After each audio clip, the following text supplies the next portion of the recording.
Free scheme கொடுக்கறதுக்கு government தேவையில்லடா, அது ஜவுளி கடை வேலை. ஆடி தள்ளுபடி, அமாவாசை தள்ளுபடி, தீபாவளி போனஸ், அதெல்லாம் அவன் வேலை. கவர்மெண்ட் கொடுக்க வேண்டியது எஜுகேஷன், மெடிக்கல், வாட்டர் டிஸ்ட்ரிபியூஷன், இது 3 தாண்டா அவன் கொடுக்கணும். கட்டணம் இல்லாமல் கொடுக்கணும். ஃபுல் திரும்பி திரும்பி வந்துக்கிட்டு ஏய் என்னை படிக்கவே. ஐயா ரஜினிகாந்த் சொல்லுவார், சேலை வெட்டி கேட்காதியடா, வேலை வெட்டி கேளுங்கடான்னு. ஐயா எம்ஜிஆர் 10 ரூபா கொடுக்குறான் ஓட்டுக்குன்னு. பசியை போக்குறவன் பார்த்து ஓட்ட போடுறான், 10 ரூபா கொடுக்குறவன் பார்த்து போடாகிறான். அவன் ஆளுகளை தான் இப்போ 1000 2000 கொடுக்குது, 10,000 டோக்கன் அவர் ஆளுக தான் கொடுக்குது. உங்களுக்கு தெரியுமா? பேரறிஞர் அண்ணா அவர் ஆட்சி வரைக்கும் மதுக்கடையை திறக்கலை, டாஸ்மார்க்கை திறக்கலை. அண்ணா அவர்கள்ட்ட கேட்குறாங்க, வருவாயை பெருக்கிறதுக்கு இந்த சாராய கடையை திறக்கலாம்னு. அப்படி சாராயம் விற்று வர்ற வருவாய் எனக்கு வேண்டாம், அந்த வருவாய் குஷ்டரோகி கையில் இருக்கிற வெண்ணெய்க்கு சமம்ங்கிறப்பல. 60 ஆண்டுகள் அந்த குஷ்டரோகியில் இருக்கிற வெண்ணெயை நக்கி திங்கிற வெண்ணெய்கள் இந்த வெண்ணெய்கள் தான். அவர் பேரை சொல்லி ஆட்சி நடத்துறவர்கள் தான்.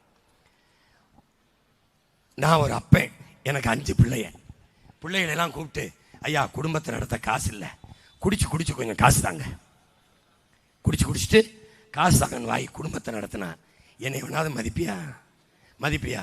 வீட்டை நடத்துறது தகப்பனே குடிக்க வச்சு பிள்ளைகளை காசு எடுத்து நடத்துனா எப்படி இருக்கும்? நாட்டை நடத்துகிற தலைவன் தன் நாட்டுக்குடிகளை குடிக்க வச்சு 50,000 கோடியை பறித்து அதில் நாட்டு நிர்வாகம் செய்கிறது எவ்வளோ பெரிய கொடுமை பார். இந்த காவல்துறை இருக்குது, நம்ம உடன் பிறந்தார்கள். குடிச்சிட்டு வண்டி ஓட்ட முடியாது, போதையில் வண்டியை ஓட்ட முடியாது. குடிச்சிட்டு வண்டியை ஓரங்கட்டு, சாவியை கொடு. குடிச்சிட்டு வண்டி ஓட்ட முடியாதுன்னு தெரிகிற இந்த ஆட்சிக்கு குடிச்சிட்டு குடும்பத்தை ஓட்ட முடியாதுன்னு தெரியாது. எப்படி பாரு, கஞ்சா விற்குது, அவின் விற்குது, கொக்கைன் விற்குது, எல்லா கர்மமும் விற்குது, போலீஸுக்கு தெரியல. ஆனால் கஞ்சாவை வாங்கி குடிக்கிறான் பார், அவனுக்கு தெரியுது சரியா இங்கே விற்குதுன்னு, வாங்கிட்டு வந்துடுறான்.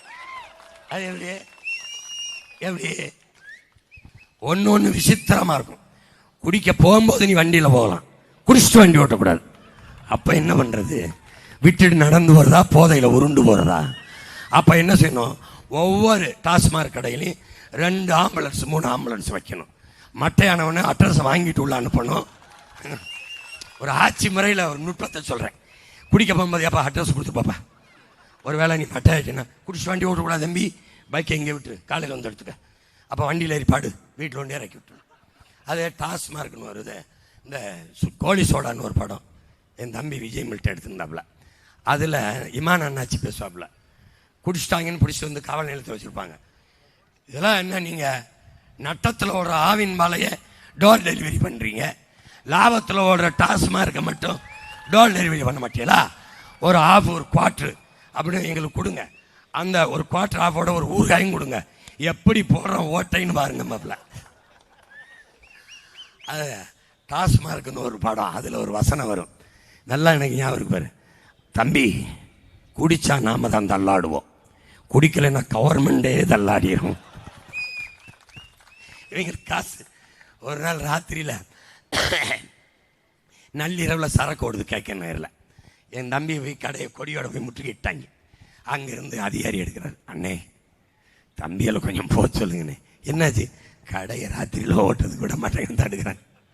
ஏன் நீ உங்களுக்கு என்ன? உங்களுக்கு தெரியாது இல்லைன்னு, அதுலேருந்து தானே எங்களுக்கு சம்பளமே வருது, வழி இல்லைன்னு. நல்லா இருப்பேன். ஒரு அமைச்சர் பேசுகிறாரு, குடிக்கிற காசில் வர்றதுல தான் உங்கள் பிள்ளைகளுக்கு பள்ளிக்கூடம் கட்டி படிக்க வைக்கணும். ஏய், எம்பிட்டு பெரிய வள்ளல்கள் பிறந்த நாடா இது, எம்பிட்டு பெரிய. இப்படி கொடுத்து வாழ்ந்த இனத்தின் மக்களை கையேந்த வச்சு கெடுத்து நாசம் பண்ணிட்டான்.